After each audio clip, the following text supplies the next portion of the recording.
Dienstages Dilemma-Tag. Hello and welcome everybody to another episode of Tuesday is Dilemma Day.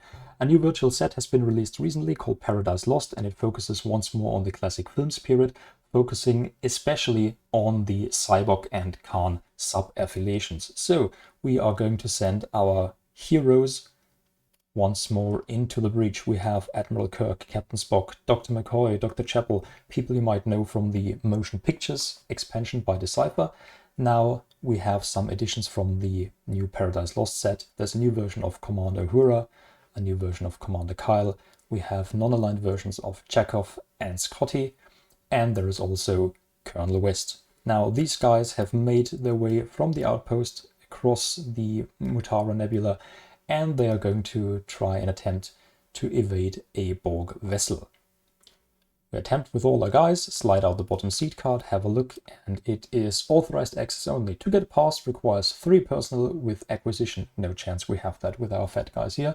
Or 3 personnel with officer classification. And we do have that. There's Spock with officer, Uhura, and there's also Commander Chekhov. So we get rid of that easily. Move on to the next one. It is standoff. To get past requires 3 personnel with anthropology or 3 personnel with security classification. Okay, similar pattern. Anthropology, I believe we only have once on Uhura, and the 3 security classification we do not have. We have security on Chekhov and Kyle, but they don't have it as a classification, only as a regular skill in their skills box. Our only security classification is indeed Colonel West. So this would stop us, forcing us to bring in reinforcements, maybe go back to our outpost or have a second ship ferry over some guys, and then we could attempt again, and then we would encounter the ghost of Miley Cyrus. Same pattern here, 3 personnel with transporter skill. I find 1 on Scotty, 1 on Kyle, that's not enough, or 3 personnel with medical classification. We have McCoy, we have Chapel. Interesting enough, they both have medical in their classification and in their skills box. So we have a total of 4 medical among these 2 guys, but they still count as only 2 personnel with medical classification. So their Geist would stop us as well. So these dilemmas all follow the same pattern. They either ask for 3 personnel with a particular skill or 3 personnel with a particular classification. And it always have to be 3 personnel. So we can't have 1 personnel with 3 acquisition or 1 personnel with 3 anthropology. We need different people to do that.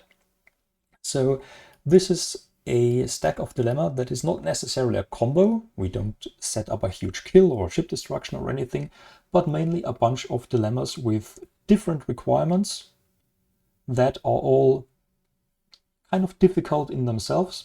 But since we ask for so many different skills or classifications, chances are that at least 1, probably even 2 of them will hit. So this is something that you would probably play far away from where you expect them to set up their outpost, forcing them to have the logistics to go back, bring in reinforcements, or have a second ship.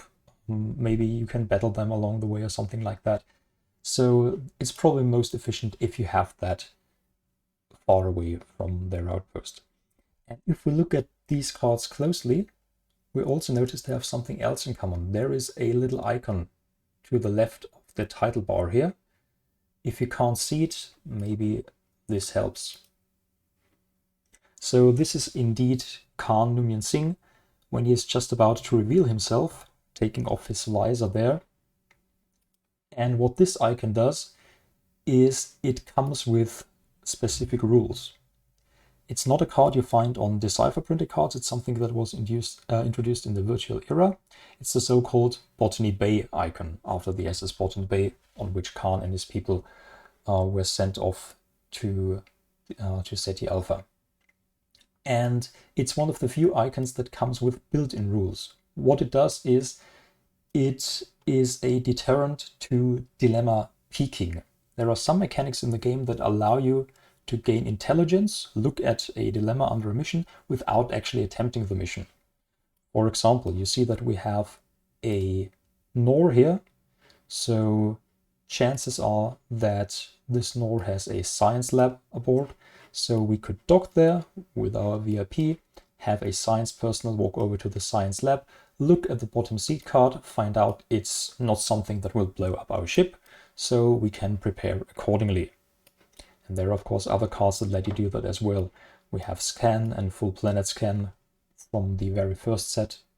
We have androids or Borg personnel that can have an ocular implant on them that lets you peek at the bottom card of a mission. There is the interrupt preparation, or there is also the artifact Zephram Cochrane's telescope that all do the same thing. They let you look at the bottom seat card of a mission, and that can be very powerful indeed.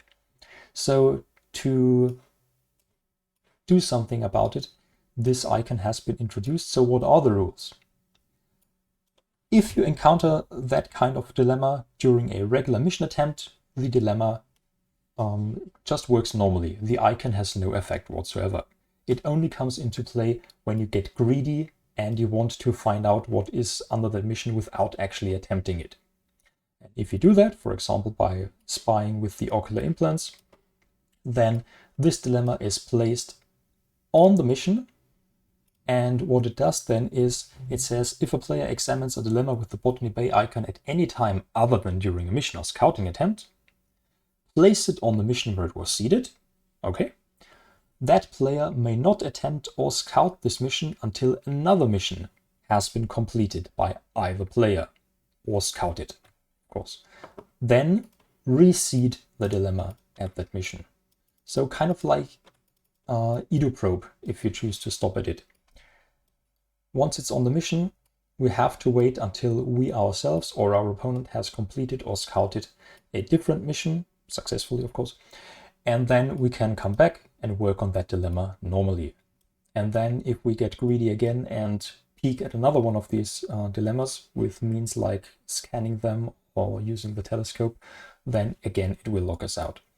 So it's a very interesting addition to the dilemma mechanic in general.